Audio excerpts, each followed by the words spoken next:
Welcome back, everyone, and we're going to take some time off from inverse kinematics, and now we're going to explore a different area that I've been researching on and off for the last couple of months. It's spring physics, just spring movement. How do you apply springs? How do you use springs in animation and things like that?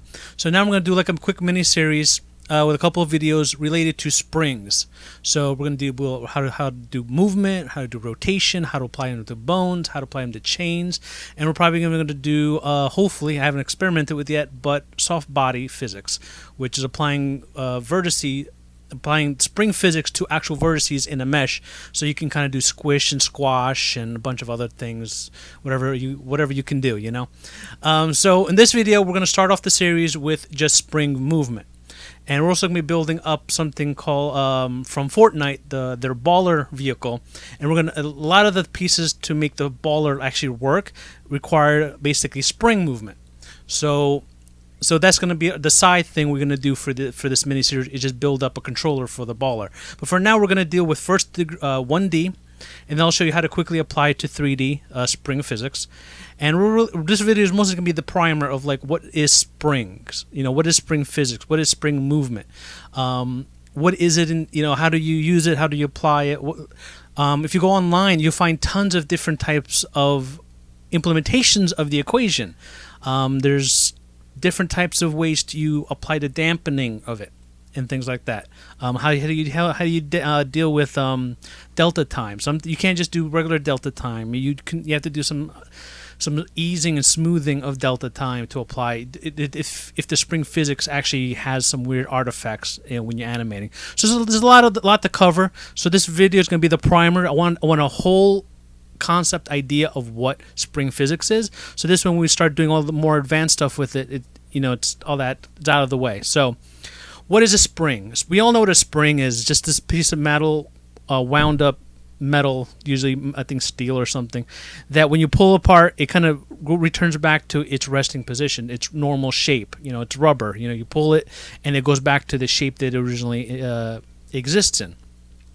But when you simulate it, that's not what you really are. Like the way it's described when you're dealing with programming, it's called a decaying oscillation. Which is like a complicated way of saying something that just moves back and forth that eventually slows down to zero.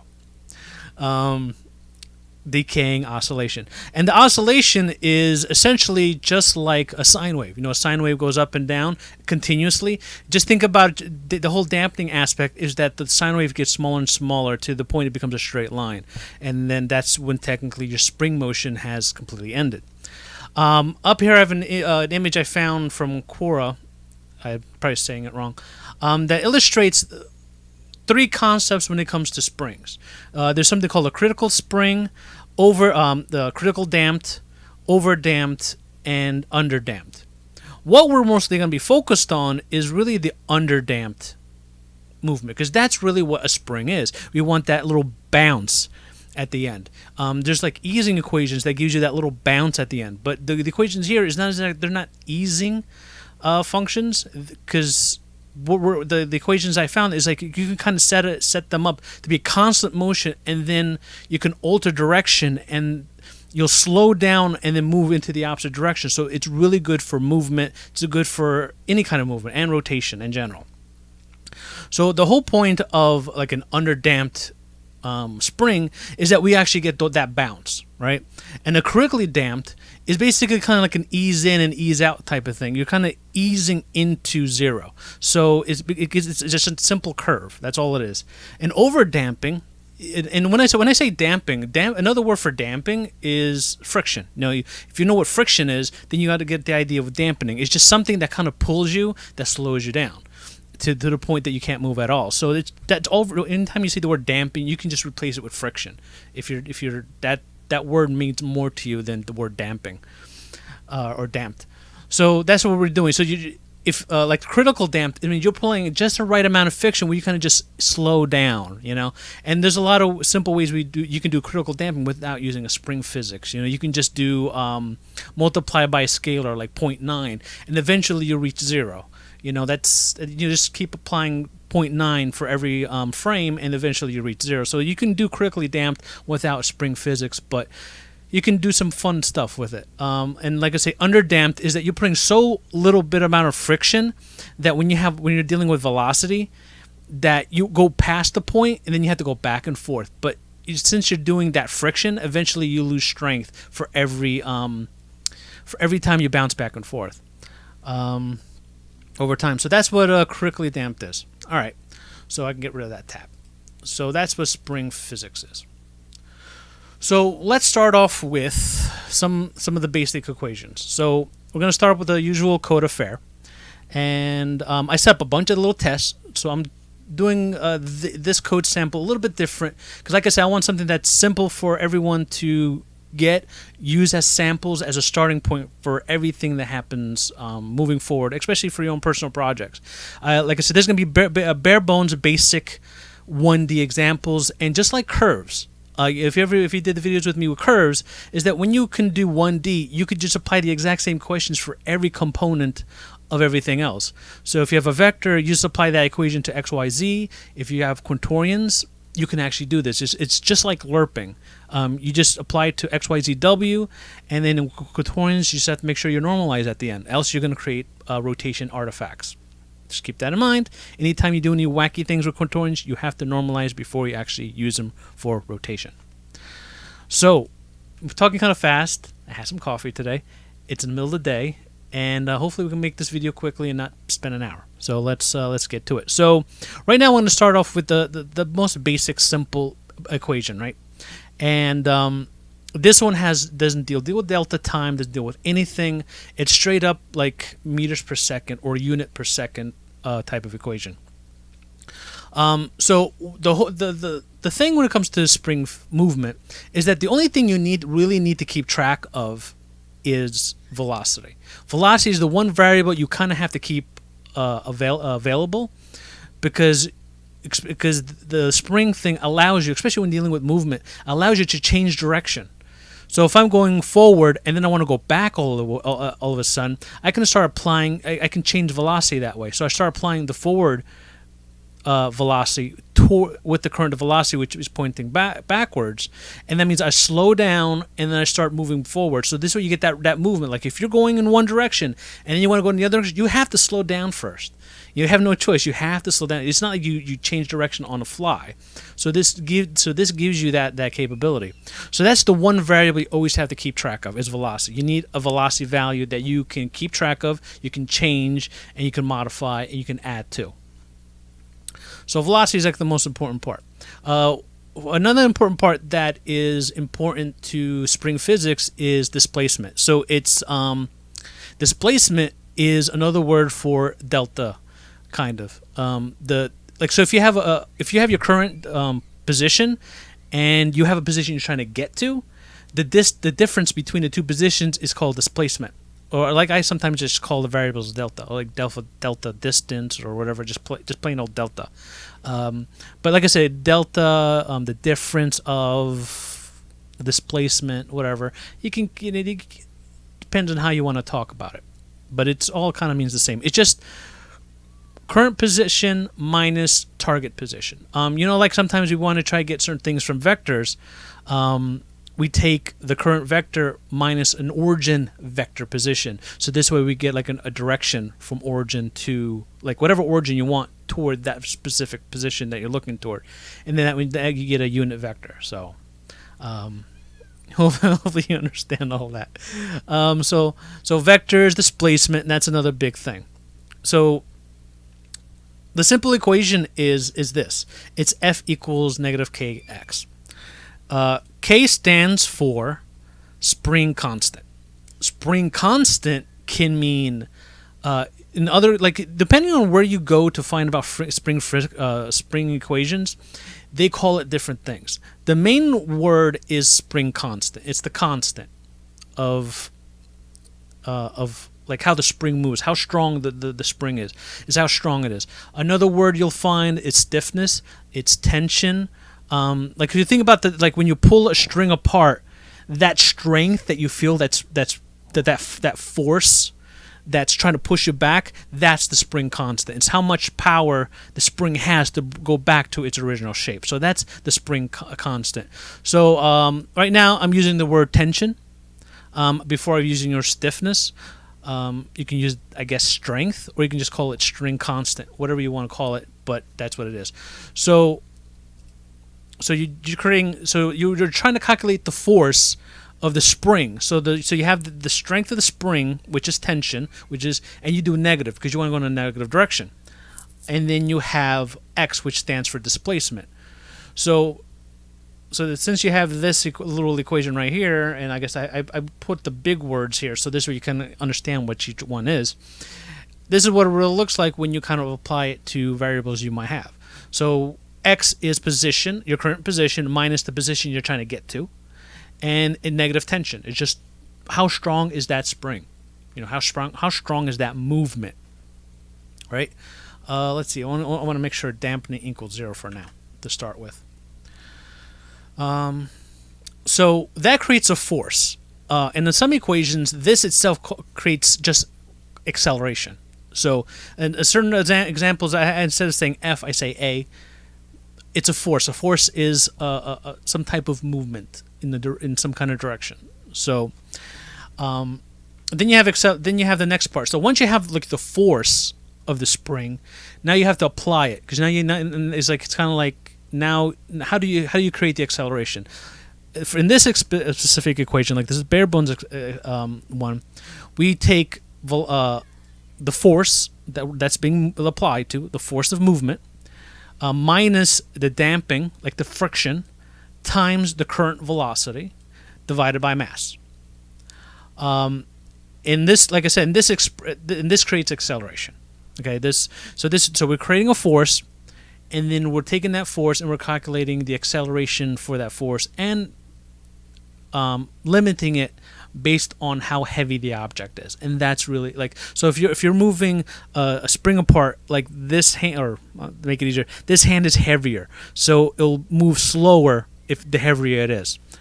Even though you have the spring force is the same, it'll move slower because one side that's being pulled is heavier. So you can customize this function to do physics based on mass as well. And a lot of examples after this one, I won't apply mass to it because I'm not using mass.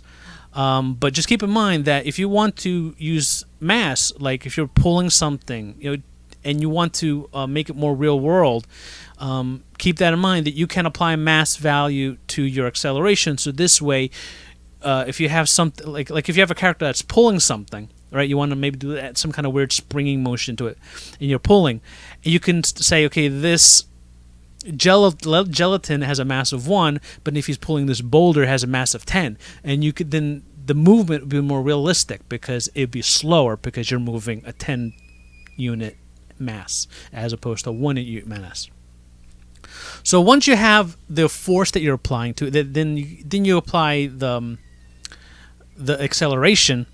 Then now you have the acceleration, right? You add it to velocity. And like I was telling you at the very beginning, the one thing you need to keep track of is velocity. That's all you really need to keep track. Everything else is just variables that can be just dumped into your equation. But the one thing that needs to be kept in memory, like for long-term use, is velocity. It's the one thing that's important, because everything that the spring does is changes the velocity of where you're moving.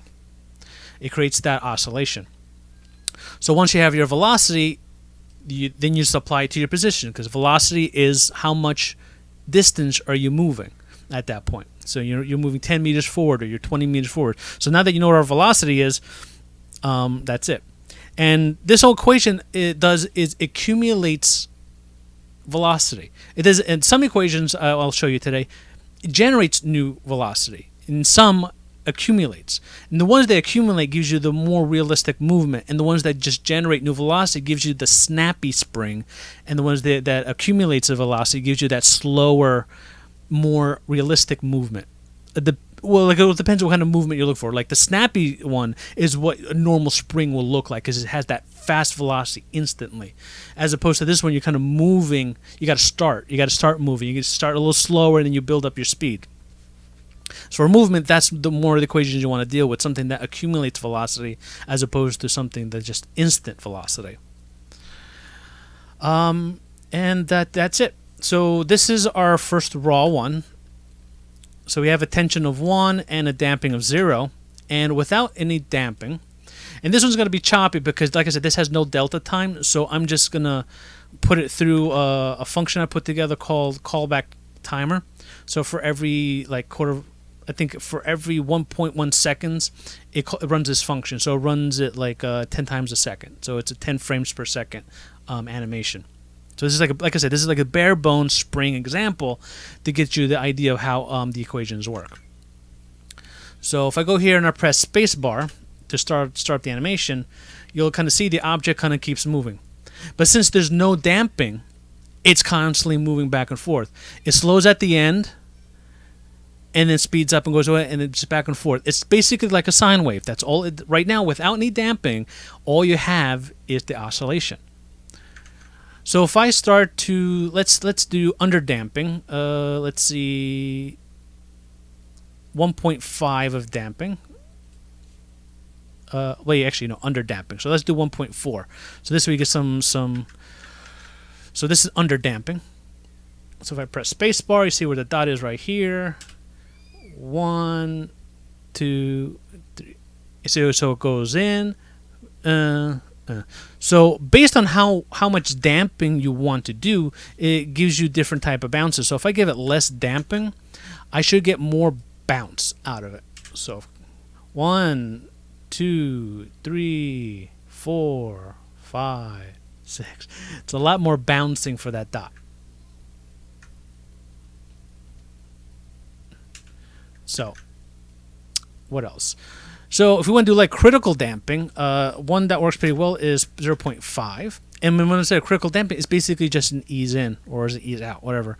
It's just you don't spring. You kind of just it'll reach the origin and kind of just slow down, and that's it. So it's like so with the exact same equation, you can make something bounce like crazy, bounce a little bit, or just ease right in, which gives you a lot of flexibility with one function and one equation. And then you have let's see, over damping. So we do 1.5, and that means I just accelerate the origin very quickly. So here you go. It's more like I think an ease out, like it's a heavier ease out. So so the closer you get to origin, the slower it takes you to get there. So I think that's called like an ease out. So like I said, with one equation, you have a lot of flexibility of how you want to control, just by changing your tension. And if I want to change my tension to, let's say, I want to give more strength to the spring. So let's say I make it 5 times stronger, but with that kind of dampening, it gets there a lot faster. Let's say if I give it a tension of 9, refresh. Now it's really strong, but now it has that bounce. So you kind of have to find this kind of like equal balance between tension and dampening. It gives you different effects. You kind of have to play back and forth. Like for this kind of thing, it's kind of easier to kind of have like a little slider tool. So this way you can kind of quickly just change the slider, press button, and just watch the animation. And it's something I might want to do in the future. Build like a spring calculator or something. So this way you can kind of customize and figure out the best tension and dampening for a certain, and maybe have like presets. So this way you just don't have to figure out like, oh, this is the kind of motion I want. Start there, maybe do a quick tweak, and that's it. But so this is pretty much the primer of a spring. This is it. This is everything you really need to know to start off with a spring. Is you have to know the velocity that you're currently at, the displacement, the distance between the starting point and your end point, and if you want, or the damping, the tension, and mass if you want to apply mass. So if I want to make mass like 10, make it super heavy. Now this thing was like crazy bouncing. Now it actually works. Now it moves well because it's heavier. Now it's got that weight behind it. So now, before it was like really quick and very springy. Now because it has to drag 10 units of weight behind it. Now it runs differently. So like I said, there's a lot of customization you can actually do with this equation. I actually love it. I've been doing this for on and off for a couple of months, like experimenting. And even some of the sites I learned don't even exist anymore. It sucks because there's some really cool knowledge out there. A lot of variations of how springs work. All right, so that's our raw test. So this, like I said, that's our bare bones example. So let's move on to our delta time. So this way we're not animating at like 10 frames per second or whatever. We are going to animate as the frames move. So the equation, like everything is the same. There's very little difference. So we still have tension, and we still have our displacement. And the only thing is we're in a lot of sites, they call this the naive way of applying dampening. But you know what? I've been experimenting with just plain old delta time, and it works fairly well. I haven't seen any artifacts yet.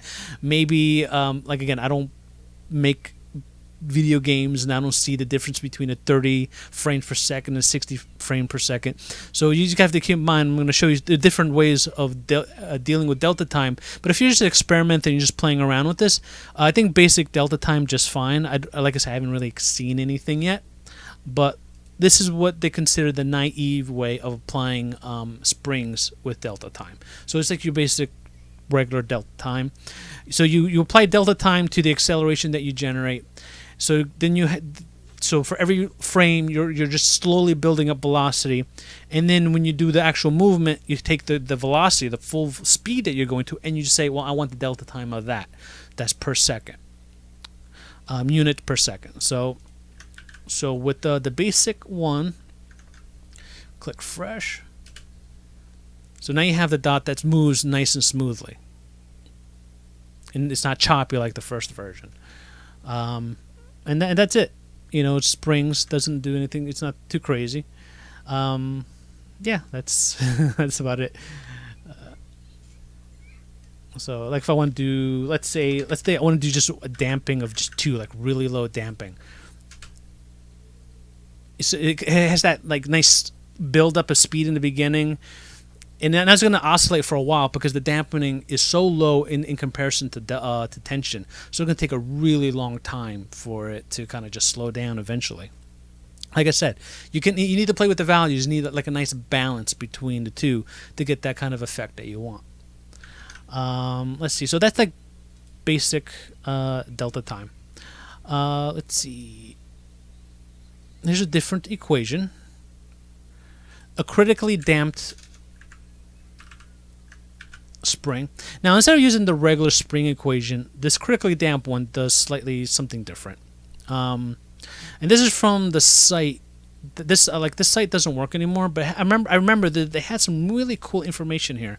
So if they are the owner of the site, please bring the data back. You can just post it on like GitHub or something. I remember there was some really cool stuff in there. It's kind of sad that it's gone now. Like, I researched it a couple months ago. Luckily, I saved my notes. You know, sometimes I save these notes just to make sure like I have the information in the future. So the equation for their critically damp, like, man, this is kind of like an easing, and this is like what they used. It kind of has a lot of the same thing, but the difference in here, it doesn't accumulate speed. It just calculates speed. And it's, like I said, it's kind of more of an ease in or an ease out type of thing. And you take your position and your rest position, which is really the position you're trying to get to. And their equation was omega times delta time. And omega was really actually just damping. So it took me a while to figure that one out. It's like omega, I don't know. It's some kind of letter. So it's really just dampening times, it's like dampening squared times delta time. So that, I think they used delta time just plain simply. They didn't go crazy with delta time. So, you take the displacement times delta time, or dampening squared times delta time, and then you use that to just subtract from your your current velocity. So it actually does. So it does it creates a new velocity. It doesn't accumulate. It kind of, because you're not adding to it. You're just taking this current one, and then I guess you are accumulating. It does change it, but to me, it doesn't feel like I'm just adding to it. I'm just taking it as a variable to just modify or subtract from. I guess it does accumulate. I don't know. I'm sorry. I don't know. Since I see that plus equal sign, to me means more like I'm actually accumulating it. And then after that, you have like these other value. I don't even know what they're for. The N2 value, which is just 1 plus the omega times delta time. It's just important to get the critically damping part of it works. And then velocity is the N1, which would be considered, I would consider this your acceleration over N2. And that's it. So let's say, yeah, so I broke everything out to make it more user. So I have that delta 1 over here. That's dampening. Then I just N, because I'm not doing N1 and N2. And then that's just multiply from each other, which is kind of silly. I can probably do something like in JavaScript, it's really easy to kind of just do this, and that's squared instantly, so this way I don't have to do it later. But in the end, it doesn't really matter. It doesn't matter when I do the squared multiplication. Yeah, so that gives you the new velocity, and then you just apply delta time velocity. So this is critically dampening from Grapheron Games.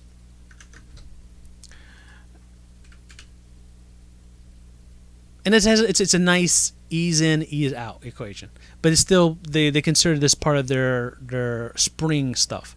So it's a critically damped spring. But like I said, this one is a little like, if you really want a critically damped spring, this is probably a great equation, as opposed to using the regular spring equations, and you have to figure out the right tension and the right amount of dampening to actually get that critical dampening value working just right. So like this one works perfectly based on whatever displacement you throw in there. It actually calculates a critically damped spring just for you in one go. So this is, like I said, this is a good example of just if that's what you want. If you just want something that builds up speed and then slows down, and you don't want to deal with using easing functions. All right, next one, exponential dampening. Now this is like the more example that some developers say you should be doing to apply dampening, because delta time, the dampening, sometimes you get, depending, like if your frame rates really fluctuate a lot, I guess between 30 and 60 frames per second, you'll see like springs don't move as you expect them to. So this is an example. Let me see. Like this, like there's like 2 or 3 sites that actually talk about it. So it's just how to apply it, and the whole idea is that you kind of take like the frame rate. So like you take a value of like 60 frames, and you apply it in a certain way that basically eases or smooths out the dampening. So instead of constantly applying the exact same amount of dampening for every frame, you kind of apply that dampening on a curve. And depending on how fast that frame rate is, you might get a little bit less dampening or a little bit more dampening, or just about the right amount of dampening. So the idea is to smooth it out so there's a constant good motion in your spring. The way that if you sit down and read about it, that's how I'm interpreting.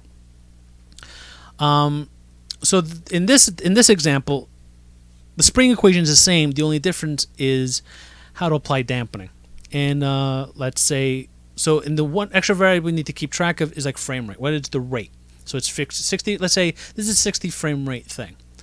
So in case it drops down to 40 frames per second, hopefully the idea of this function will actually clean up how the movement is. It'll keep it smooth. It'll keep it to look the same, even though the frame rate is different. Excuse me. So like I said, it's the same thing.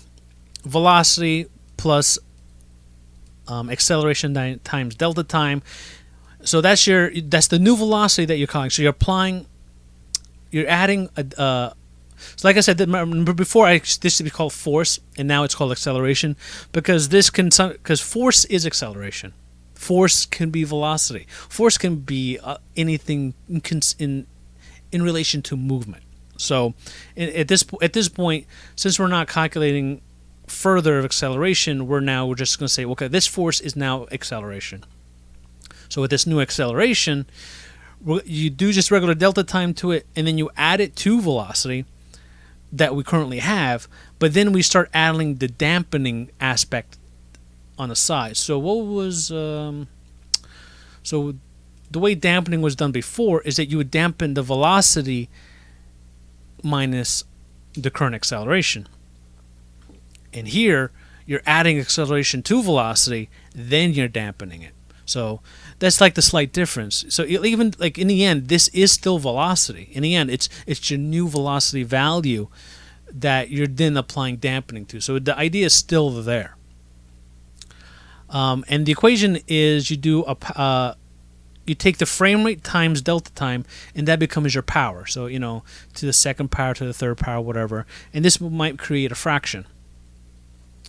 And then the value that you power is 1 minus dampening divided by frame rate. So the frame rate divided by dampening, and then you invert it by -1. Because I believe this creates like a value between 0 and 1, and by subtracting from 1, you're inverting it. So let's say if it creates a value of 0.8, it becomes 0.2. So 0.2 times frame rate times delta time. So once you have the new velocity, again, you just delta time that velocity and you add it to position. And let's see, did I come everything out? And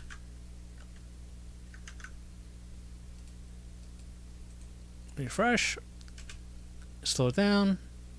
And again, there's a different examples of the spring, and like I said, the motion is still the same. It's still nice, smooth moving spring, and based on how you apply your dampening and your tension, it will change how it bounces and how fast it accelerates. I don't know if I mentioned it, but yeah, tension can be considered a way of saying how fast you accelerate. I remember I said like how strong the spring is. So that's another way to apply dampening to your spring physics. More in tune to frame rate related things. Now we have another one. Another example. Again, this is an example I think I use a lot more now for animations because it's simple, and it just uses regular delta time. This feels like it's the same thing as the original delta time, isn't it?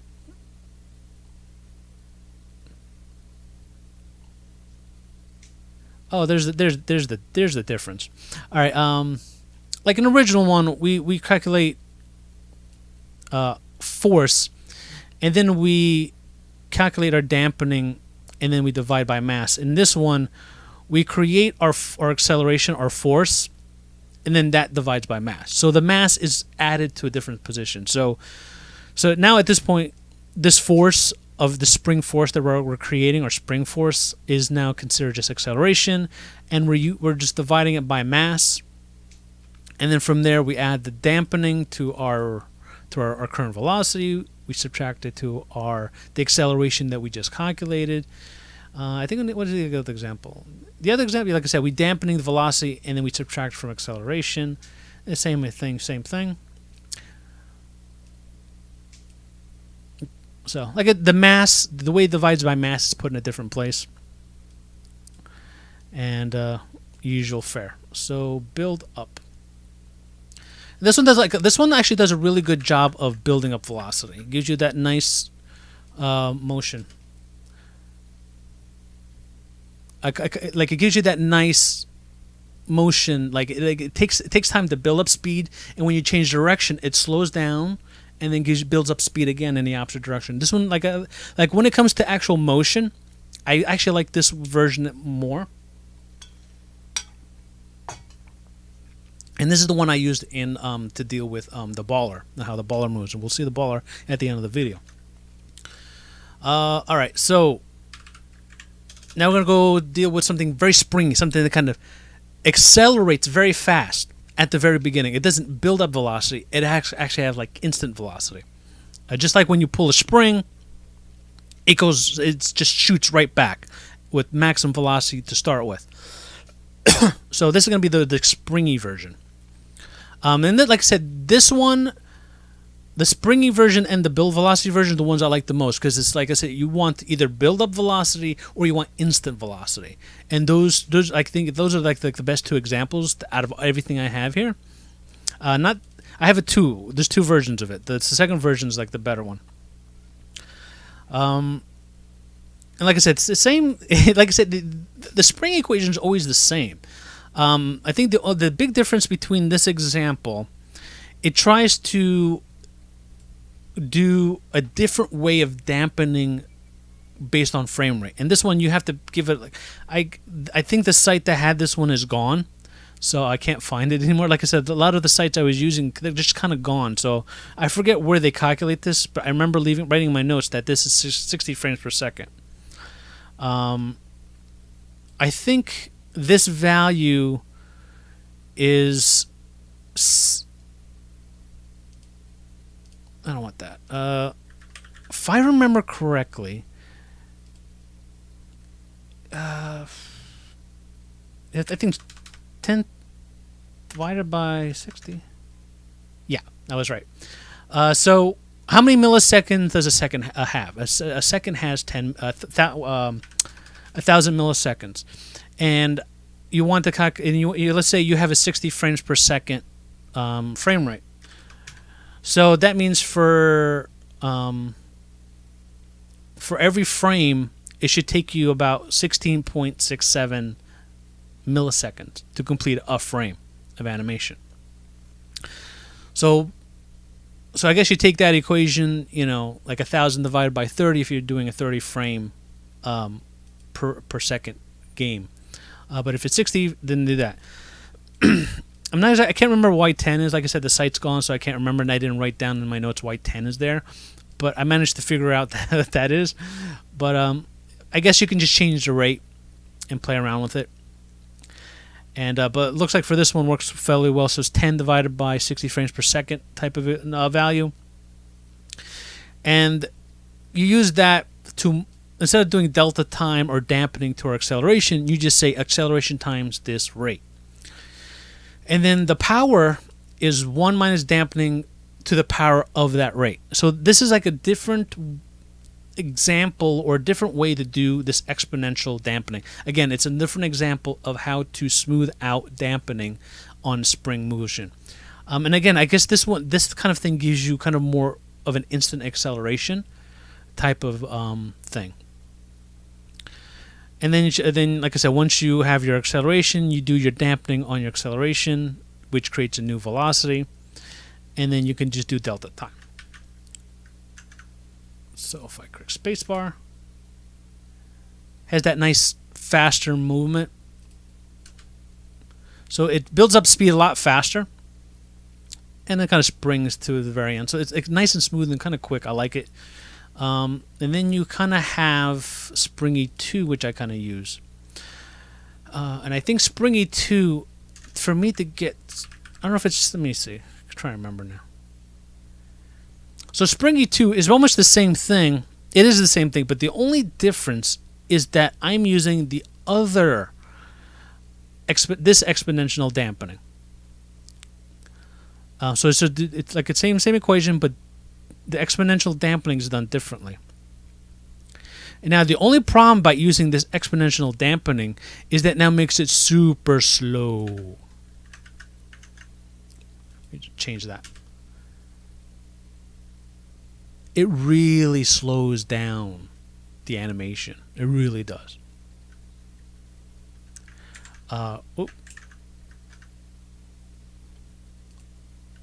Maybe if I guess to get speed, you might have to change your frame rate. To me, doesn't really do much. But one way I figured out to make it really springy, like really good, I take delta time and I just multiply it. I just increase time. I just make the time go faster. So if it's really slow, just speed it up. So if I speed it up, I get this nice springy feel to it. Let's see what happens if I put less dampening? It becomes more springy. It goes faster, but it takes longer to decay the oscillation. Let's see. Let me add more tension. I'm trying to figure out. There's like I forgot the values I had that gives me that really. Let me see. I think it's.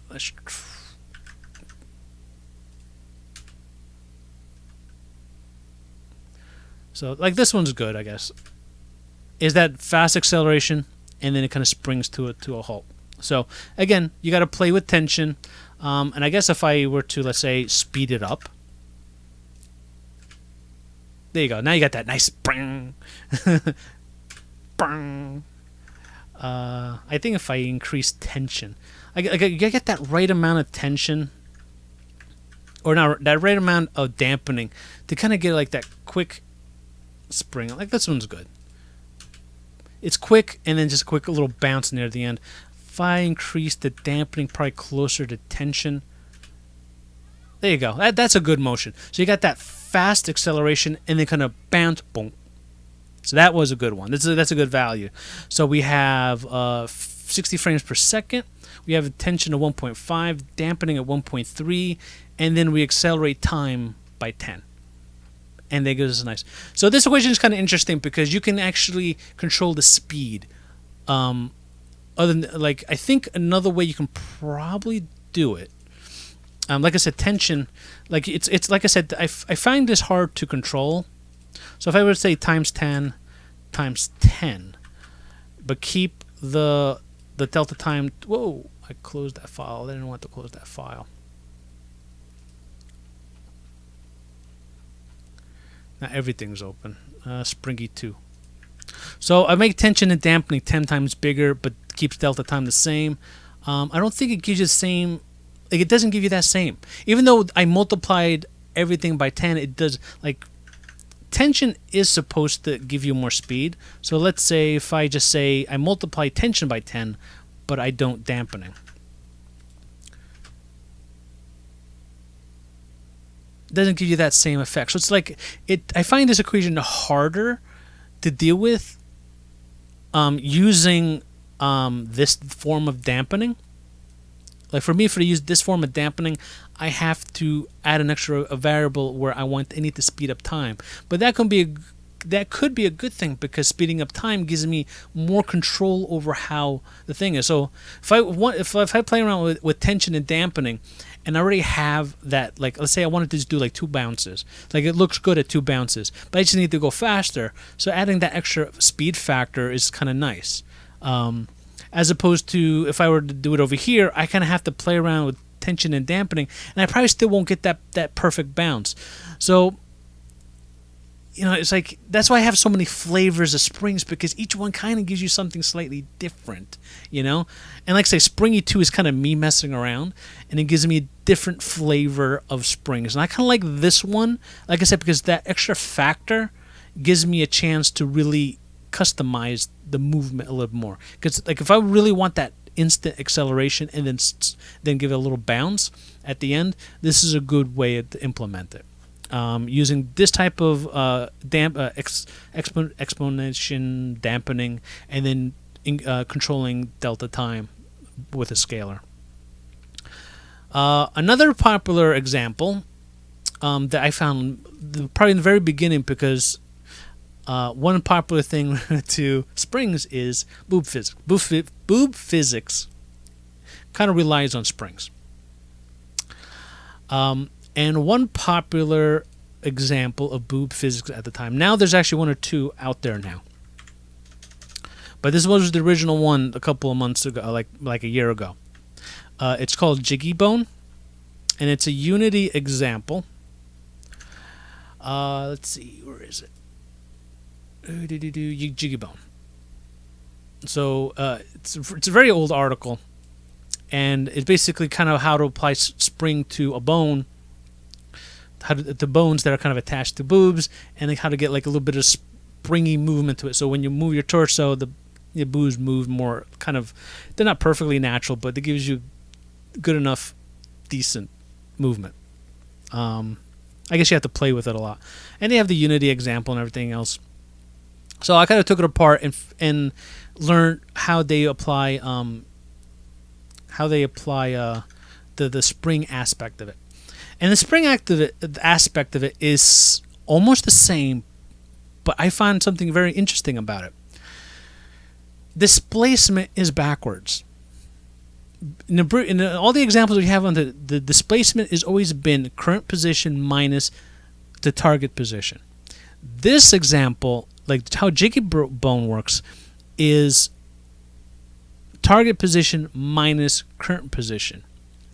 And then the force takes a positive tension as opposed to a negative tension. Now, this is important to note that because this is in reverse, tension has to be in reverse. I actually went and flipped position, and I flipped this and put this negative, and this equation will function the same way either way. So it's kind of funny that it's the spring equation but done backwards by accident. I don't know if it's by accident or the person just didn't like doing negative tension into it. But just keep that in mind that it's essentially the same equation. It's just everything is kind of done slightly backwards, but it gives you the same springy results. So again, like you have displacement times tension, which is not negative but just positive tension, but the displacement is negative. So as opposed to tension being negative, displacement might be negative. Instead, it's the opposite. And then I like their example because when you calculate force, it actually shows you, well, since you have already a forward force, you can then add gravity force to it. Because for boobs, they have a downward gravity force. Once you have force, acceleration is just force over mass, and that becomes your regular acceleration function equation. And then you just add dampening to velocity, and dampening is not delta timed at all. No dampening at all. Then it takes velocity plus force times delta time. Well, it's like I said, the equation is slightly. It's big variations because we're building up velocity. We're already adding acceleration to it, which is based on force. But then we're taking that velocity that we just calculated, that we accumulated, we're going to add more force to it, multiply by delta time, and then use that. But it works. It's a different flavor of the spring. I broke something. Jiggly. Did I spell this wrong? I spelled it wrong. Refresh.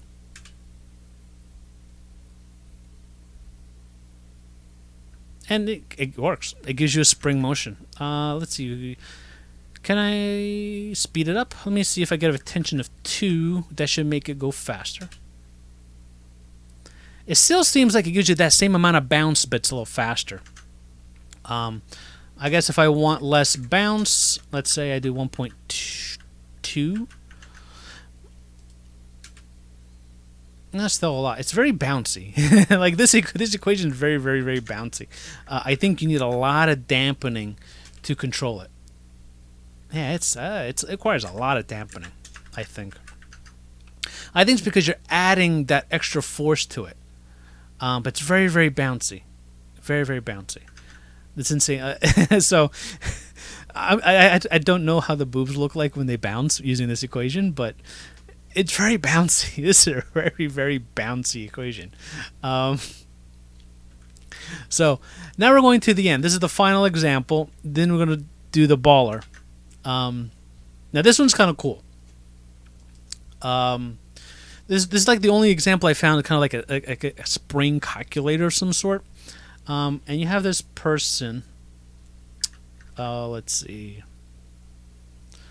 Because he or she, I don't know who they are. I remember his name was Jesse something. Where's the name? I know I saved the credit name for it. There it is. Jesse Dorsey. This is their. They have like this post where it's like someone asked, like, how do you programmatically control a damp spring? And this person came in with like amazing mathematical insight in how to do it, like insanely mathematical insight on how to do it. This is the only example I found online anywhere that does this, which is, it's sad because I've lost so much resources in the last year relate to spring force. So I'm really afraid that this post will be gone someday, and that bit of knowledge will be totally gone. And it's messed up because this is the only example of a spring calculator that does exactly what you kind of want. You want to be able to calculate how you want the spring motion to be, like how to calculate define how you want the spring to bounce and move, and then it gives you the dampening, the spring constant, and the dampening value to actually achieve it.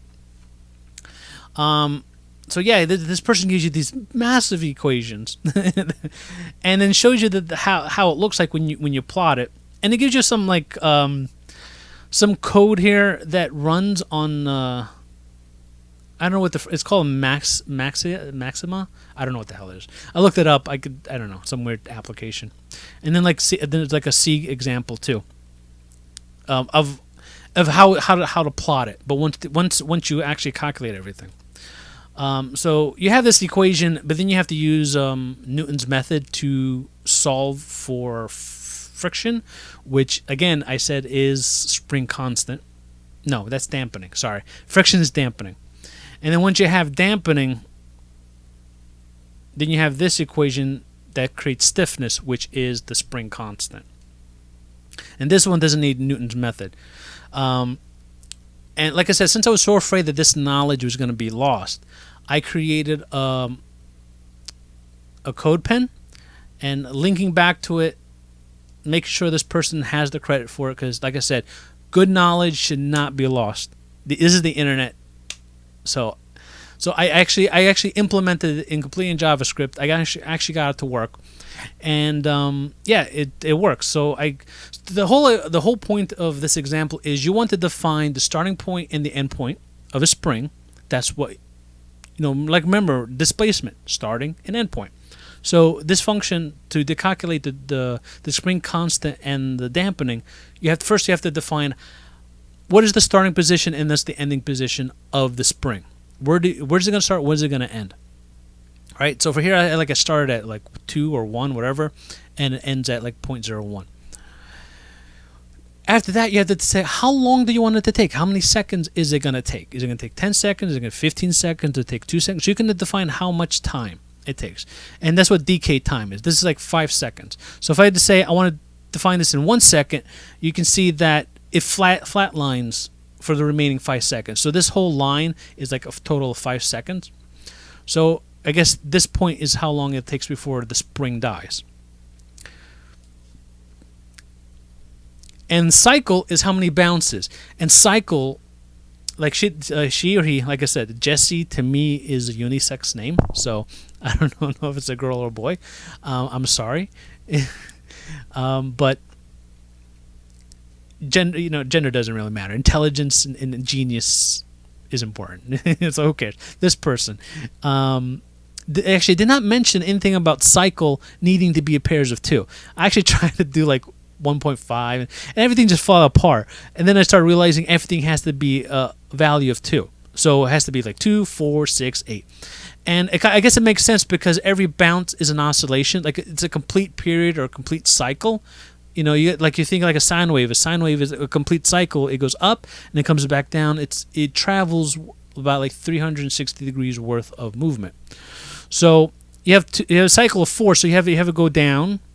So that's 1. Up here is 2. Comes back down as 3, and then comes back up for the final movement, which is 4. So that's 4 cycles.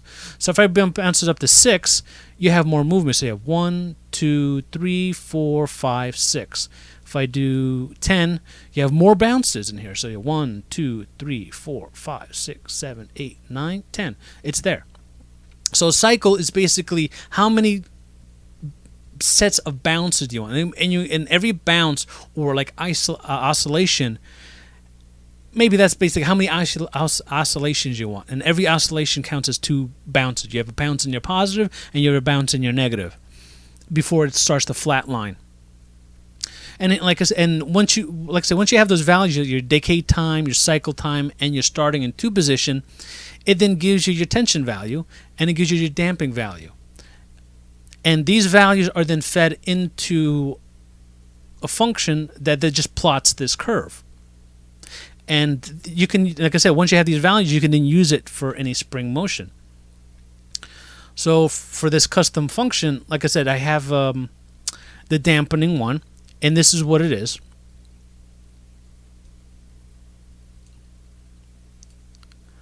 And the way to get the cycle, I kind of, because the cycle is used a lot, so I'm just want to calculate it once and then have it repeat in certain spots in the equation. It's like 1, 2, 3, 4. There's 4 spots in the overall equation that's duplicated. So I'm kind of creating this like closures for it. And this closure, this dampening closure, has to be thrown into Newton's method. And this is my implementation of the Newton method. This one uses no what do you call it? Recursion. It's just like a stack method, so it's like a for loop.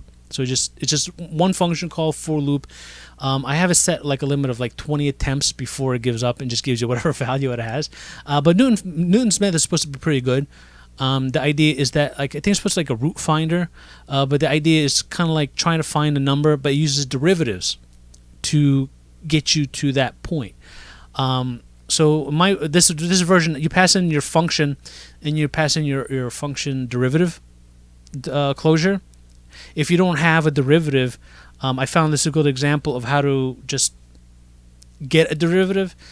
And the idea is you do an increment before and an increment after, and then you multiply by increment invert. So if my increment is well, it's actually no, it's divide. Oh, here's the original equation that I found.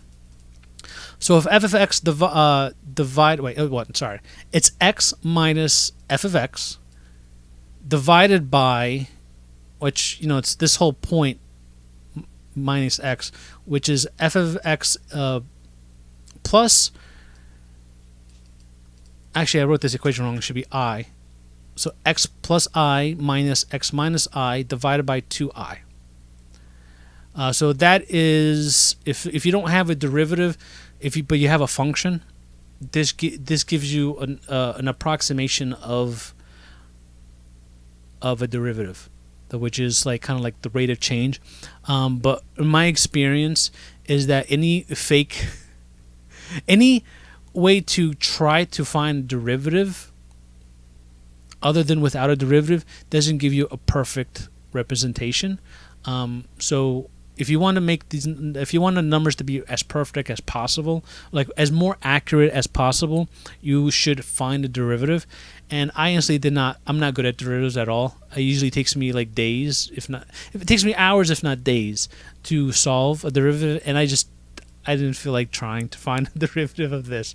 If you want to do the derivative, that'd be great. We can then simplify this function, make it grow faster, so it doesn't have to call that equation like 3 times or whatever. Yeah, it actually has to call it 1, 2, 3 times just well, it has to call it twice to get the derivative. So it'd be easier if I had the derivative function. So every time it loops, it only calls 1 function instead of calling 2 to solve for derivatives. But I digress. So there you go, and that's the tension. And let's see. So in this one, like this function, the only difference is like I have the start time, the end time, which is the same values I'm using in the previous example. I'm using Newton's method. You have a starting value that you're using, which is 0, like what her example uses, or his example, the person's example. I pass in that closure with these values like predefined. So that gives me the dampening. Then I use the calculate tension value. I pass in the exact same decay and cycle values and the new dampening, which gives me tension. Then I do it in a very simple spring equation. You know, you have tension. Let's see. This is like her equation or his equation, whatever, of how to do springs from their C++ example. So it's just dampening velocity plus tension times position times delta time, and then subtract velocity. And then once you have velocity, like everything's like in reverse here. So it's like it's a different version of the spring. But in the end, let me see. Is it the right one commented out? No, it's not. So the custom spring. So this one might be, like I said, a good example of how to create a custom spring. So 1, 2, 3, and slight 4. There you go. So again, if I want to make it very bouncy, I can just say I want a cycle of 10. 1, 2, 3, 4, 5, 6, 7, 8, 9, 10, 11, 12. It gets close to 0. It's not perfect. Like I said, I don't have the actual derivatives, so things aren't it's an approximation and not the exact delta, not the exact derivative value of rate of change. So the rate of change is off. It's a very educated guess of a derivative. So I'm assuming if I had the actual derivative, that this would be more accurate and it would actually get you the exact bounce. But again, this is still a very good example from Jesse of how to calculate your own custom bounce and everything else. So this, you have to sit there and play with tension and to get it just right. That would actually make it easier to kind of just figure out the values that you want, but based on how much time you want to have to actually end up calculating it. So this is a great example. So like I said, this is something you wouldn't want to calculate on the fly every time. You just calculate it once, and then you save the results and then plop it into like a spring equation that you like, and that should hopefully give you the exact bounce and spring feel that you want. All right. So there you go. That's spring, and that's spring movements, right? How long is this video already? My camera's in the way. I think I'm over an hour. I am, wow. I didn't expect it to be an hour. All right, so let's get to the finale. So now we dealt with spring movement in 1D. Now we're going to deal with spring movement straight into 3D. So we have the baller example, and this is the baller from Fortnite. And I want to make a controller for it so this we can do WebVR with it and we can be inside and driving it. So we're going to start using a lot of our spring physics moving forward to add animations, like dynamic animations and movement toward this thing. So there's probably like 10 or 20 videos ago, I did a video on how to use circumference to do like a sphere movement. So this way you choose a velocity, and then you can have the ball move and rotate at the exact same speed. So this way you simulate the movement of a ball, of a sphere. So I took that as an example and then started applying spring physics to it to actually control its movement. So my thought of thinking is that if you have a sphere that's traveling as fast as it can, and then you want to suddenly stop at a dime, so you have the sphere going one direction, and then to actually stop it, you kind of have to go in reverse, which is like a spring. A spring pushes you back. It tries to go in the opposite direction that you're moving, so you get that little bounce. So, and it's like kind of like in space. In space, you have no friction. So if you have a rocket behind you that's pushing you forward, the only way you could slow down is by having a rocket in front of you that will then slow you down to a crawl or to a stop. So that's the kind of the idea I'm doing. So you have a ball that's moving forward, and if I want to stop on a dime at a certain position, I gotta spin back as fast as I can to reverse the tension. So a ball that's trying to do that isn't going to stop on a dime. It's going to bounce a little bit. So that's the idea. So I'll move forward, and it stops and gives a little bounce. You know, it tries to. It's like, hey, and you can move around, and it's like a nice constant speed when you're moving, and then when you let go, it's boing. I need to play with it around with it some more because I kind of wanted to have a more build up because acceleration is kind of fast. But it's still a good example of applying a spring movement in 3D. So, like I said, the only thing I'm not happy with the implementation is I wanted more of a build up on velocity. But I love how the change of direction works really well. It does slow down a little bit. I think the difference is that I need to build up the speed, and the way I kind of do it is not really much of a build up. It's kind of more of a instant. So, boing, But again, I love that little bounce that you get out of it. So let's quickly look at it.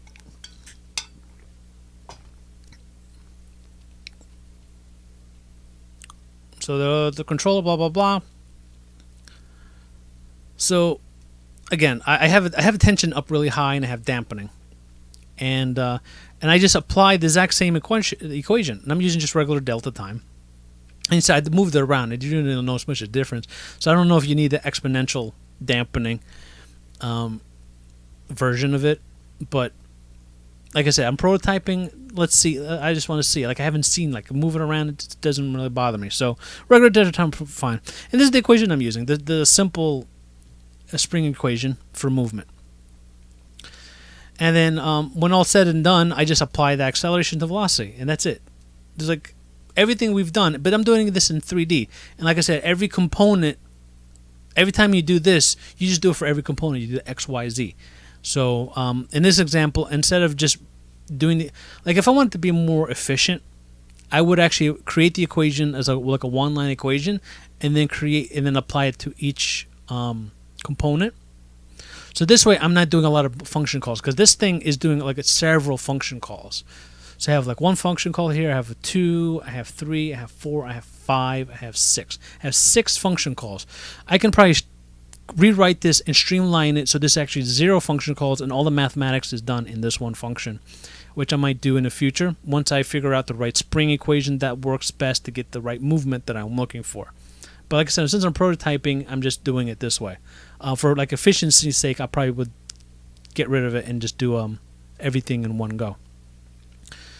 And everything here is related to converting that velocity into angular velocity, and that's all it is. And like I said, I did a previous video basically taking the circumference of a circle, and with the velocity, we convert it into angular velocity. So this way, the rotation matches the actual movement that you're actually doing in 3D space. And the trick here is that I'm always, like, here's the function that takes the user input, and what I'm doing is just calculating a point in 3D space that's a certain distance away. So every time I'm holding down the mouse button, I'm basically creating I'm redoing the target position. I'm constantly moving the target position. So it works fairly well with the springs because it accelerates, and it keeps that acceleration going based on that distance. I probably should change it where this value of 60 builds up. So this way, like if I were to change this to, let's say, 20, it would actually move a little slower. And then you get that little bounce at the end. So that little value, I probably should accelerate. So like I have to have like 2 layers of acceleration. So I have to accelerate the actual speed I'm going to. And by using that speed, I then calculate the end position I need to get to. So like I said, right now I'm basically saying I want to be 20 meters away. And every frame that I'm holding down a button, I'm always going to take my current position and move it toward that direction of velocity 20 meters away. So that, like I said, that target position's always changing. And then when I let go of the button, or when I let go of a button, so when I let go of the button, I start updating the target position, and the spring equation just keeps running as is, because it's gonna take that target position. So since I stopped updating the target position, it finally stops on a dime. And there you go. And again, you can play around with things a lot. Like I had a different version where if I don't want to, like, let's say if you don't even want a spring equation, you can just do regular friction movement. If I do that, did I break it? I think I broke it. Yeah, I guess it doesn't work anymore. I guess I changed it too much to. Yeah, I changed it too much. Yeah, I changed it too much. I can't. It won't work anymore. Whoa. Originally, I had it where I was building up velocity when I'm holding down the button, and then for after I build up the velocity, I would then apply friction to it, and then so this way it would build up speed, and then when you let go, it would actually just slow down to a crawl. So it's kind of like an ease out. So a very simple ease out of function. But again, I can do the exact thing with the spring. I can do get the right tension and dampening, and I create like a critical damped spring, and then it slows down to a crawl as well. But granted, all this mathematics is overkill if that's all you're wanting. So if you want to just do that, just do that. But again, this is a nice little bounce. Like I said, the only difference I need to fix is accelerating the actual speed. So this I can actually go, so the target is built up slower. Instead of constant. Like this is great if I just want to do like kind of an instant acceleration. There's like a slight build up. It's kind of like a GAR going like 0 to 60 in like 3 seconds. That's what this movement is. But again, like I said, I love it that it just kind of stops and bounces at the end. That's kind of like that's what I'm working toward. I want that little bounce when I stop. I don't want to slow down. I just want to stop on a dime, bounce, and just wait, and then move again. All right, what else? So that's it. That's it for this week. This is Spring Physics. I'm sorry this is a really long video, but this was pretty much a primer related to doing springs. Like you saw, there's so many examples of springs. There's a lot out there. It took, like I said, it took me months to kind of go around and finding all the good stuff, and then understand how it works and figure out what works for me, what doesn't work for me, and I want to compile like a simple example for everyone to learn it from, and just get an idea of how spring works. And there's so many variations of the equation. Like the basic equation can have so many variations, and it kind of changes the flavor. It just changes how the movement works just slightly. Like if you sit there and really focus on the movement, you might see the slight differences. Like the acceleration is a little different. Like it accelerates and decelerates at different rates depending on how you apply your tension. And the only sucky thing is just like there's so many flavors of it. Like which one do I use? Which one do I use? And like I said, I don't know. Whatever works. I stick with like 2 flavors. The one that I think the ones like if you really need something for your personal stuff. I highly recommend the build velocity one. That's kind of nice. And I like Springy too because I like the ability to control time. Because like I said, it's easier if I'm playing with tension and dampening. It's easier to get that spring motion at the end, and then if I want to just accelerate it, I can just do a scalar on delta time to actually make it faster. So this way I can make it look more like a real spring, that kind of like instant velocity type of thing. So like I said, it's like if you want something quick and easy, like quick and fast, this is the Springy 2. If you want to build up your speed, this one is a good one. This one I'm using. And you can experiment with and just like I said, keep in mind if you're seeing that your frame rate fluctuates a lot, and then the spring movement doesn't look just right. Just keep in mind there's like I think there's 2 examples of dampening. See, there's exponential, and I think the first springy one has a different way of doing exponential dampening based on frame rate. Again, like I said, I lost the site that explained how to calculate the rate. So, like I said, just calculate the value of per frame, and then I guess just play around with this number until it gives you the effect that you want, the movement, the way you want it to move. So, all right. The last bit is on GitHub. You will find only the spring example. The one. Oh, and one last thing I want to keep in mind. Sorry. At the end of the page, I have links to all the links that I kind of have that I saved that helped me learn all this crap. And I have notes here from just equations and things like that to if you want to save into your notes or something. Basically, these are my notes for spring equation for spring physics. So I guess this, like I said, this is a good example of if you want and some note information. So like I said, there's tons of articles if you want to read, if you want to get in depth and understand more of the math. And these are my notes. And here's all the examples you probably will ever need for Spring Physics. Like I said, on the official GitHub, you will only find the Spring file. That's the only file you'll find on the GitHub for this lesson. The baller file will only be on the Patreon page, but it will be for free. I'm not trying to make you pay for it, so it is for free.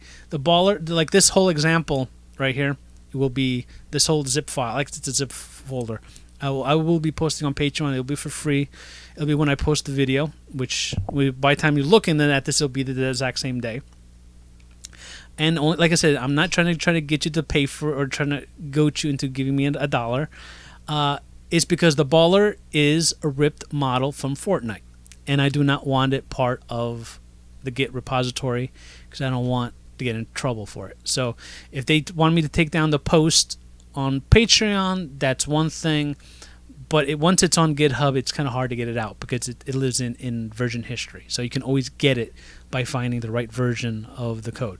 So that's really the primary reason why the baller example is not the official part of this tutorial, but it's in there just for fun, so you can see how you can apply 3D movement. And like again, it's only available on Patreon because again,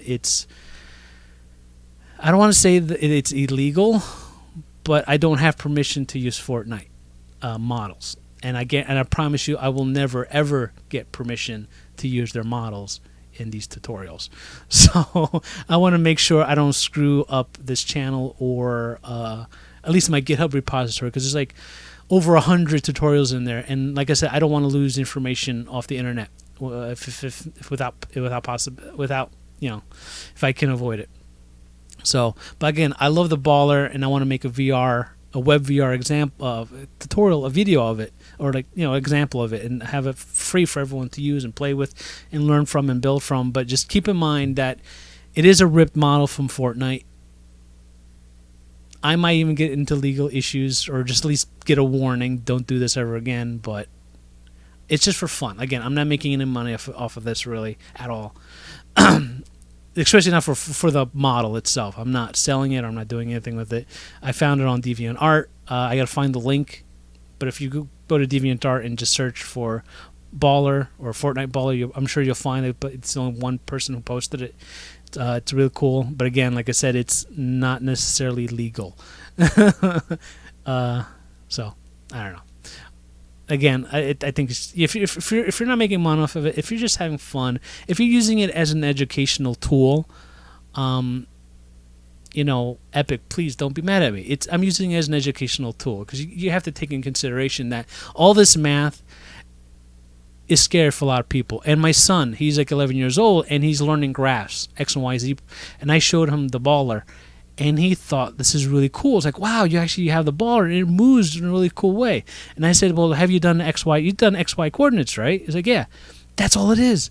And I illustrated him with on a graph in 2D. It's like everything you do in 2D is easily doable in 3D. So I said, all this stuff that you're learning in school in elementary, you can use it for game development. It's like if you can just think about how to use it in animation, you are essentially becoming a game developer at that point in 2D. But it's like I said, I told them a lot of this math, even though it's in 2D, it's very easy to make it work in 3D. It's just you're just applying the exact same equations to a component. Instead of doing for X and Y, you apply that equation for X, Y, and Z. And then you have it. So my kid kind of wants to be a game developer a little bit sometimes, he tells me. So now when he started doing his math, schoolwork, now it's like, you know what? Apparently all this easy stuff, it becomes an important aspect. So that's why I kind of said,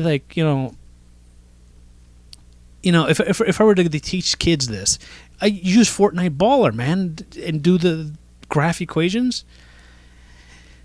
It might make kids more interested in the sciences. It's like, my kids now it's like, oh crap, X, Y, Z, XY coordinates, all this stuff actually is how you make games. It's how you actually make things move in 3D space. You never realize those simple things like, oh, this is boring, this is boring. It's like, dude, it's boring, but if you apply it into game mechanics, you make things move. You make the baller. Just like I said, without that math that you learned, you would not make this ball move.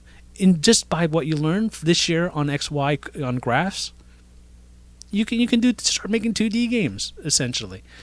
So Epic, that's my argument for Epic for not to sue me. It's like it's for educational, and I think if you use things like Fortnite and anything that the kids love, it entices them.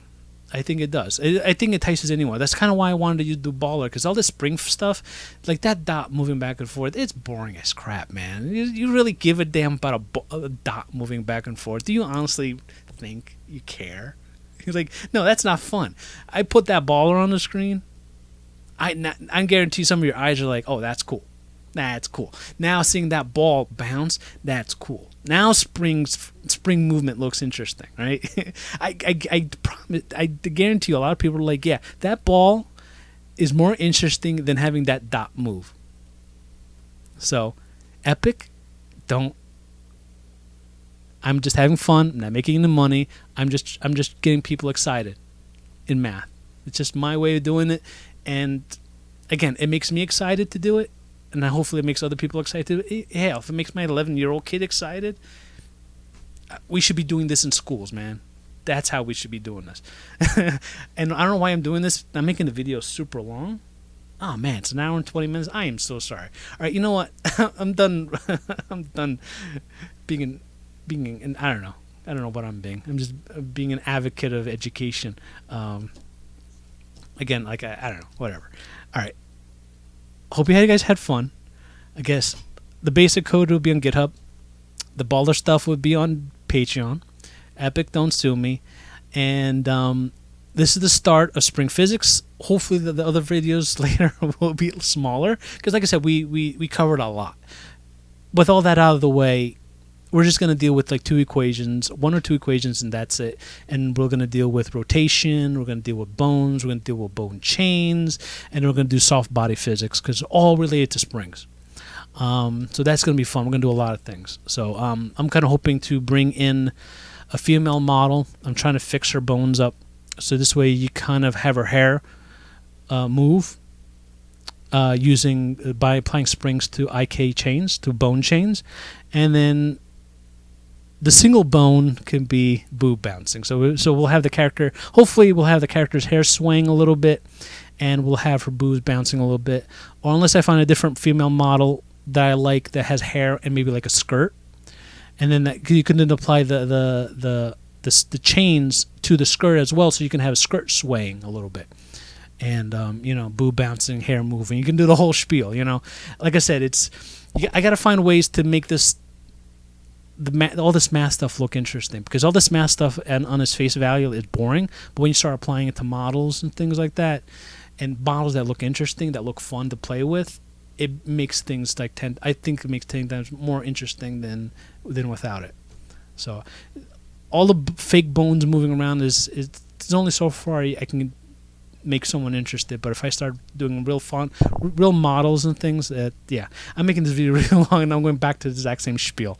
But that's the future. So if you're enjoying springs, then you're gonna have fun for the next couple of videos. If not, just ignore me until I get back to IK stuff and full body animation. But like I said, this spring stuff is important, because we're gonna move to applying it to IK bones and stuff, and it all becomes part of all our IK and armature stuff, because this is stuff that's gonna run independently of an animation. So this, like I said, you have an animating character. You don't have to animate the boobs. The boobs will then bounce by themselves. The hair will bounce by itself. The clothing will then move based on the movement of the body. Hopefully, if we have like colliders and things, so this way you can then control even more. Maybe that's something much further in the future, adding colliders with springs and everything else. So this way you start simulating things a lot more complicated. But we got to deal with colliders first before we can even do anything like that. So that's it. Hope you enjoyed it. We're going to do springs for a while, and then we'll go back to armatures but we're gonna get to armature soon enough. Because the baller is actually an armature. It's a bunch of bones to make the baller work. So the ball is actually attached to a bone, and I just rotate the bone. So if you look at the code, you'll see that's what I'm doing. The baller is an armature. It's just not a human body. It's just a mechanical one. So again, it still all ties into armature, IK, and all this other fun stuff. Okay, that's it. I'm done. It's Sunday afternoon or Sunday evening now. So sorry for a long video. I hope you enjoyed it. Goodbye.